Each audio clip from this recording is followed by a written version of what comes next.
Hey guys, welcome to One Way, One God, where we talk about everything and anything about God. So I'm really glad you guys are here. Uh, Today I just wanted to talk to you for a few minutes about something we all face: strongholds, and what that looks like to trust God when things feel impossible. Today I labeled the teaching the walls of Jericho: faith, obedience, and the strongholds that fall. So let's go to Joshua chapter 6, the fall of Jericho. God had already promised Jericho to the people of Israel, but when they looked at it, it didn't look possible. The city was fortified, the walls were massive, and victory felt completely out of reach. And honestly, how many of us have something like that in our own lives?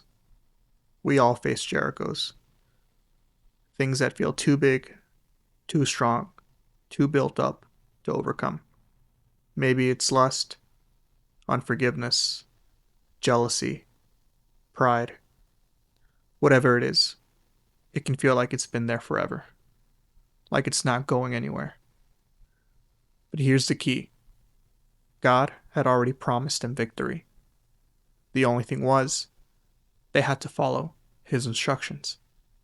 And if we're being real, His instructions didn't really make sense at first. He told them to march around the city once a day for 6 days. Then on the seventh day, march around it 7 times.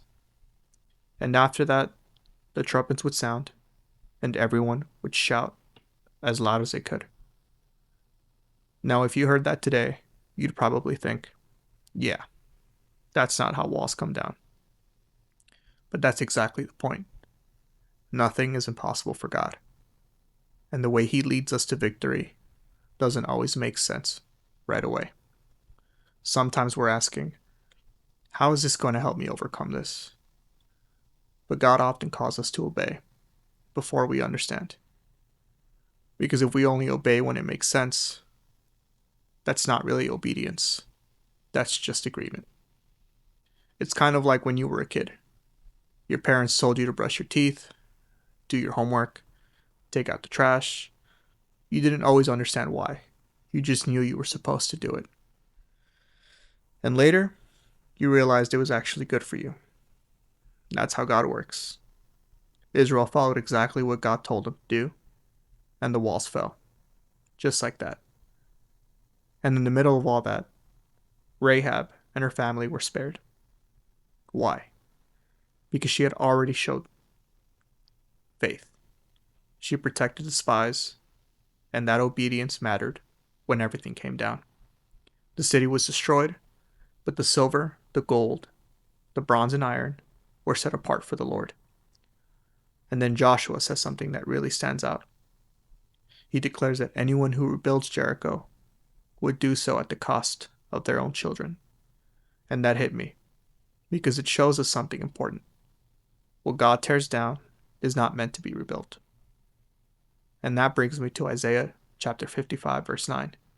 His ways are higher than our ways, and His thoughts are higher than our thoughts. So if I can leave you with anything, it's this: trust God and walk in obedience, even when it doesn't make sense yet.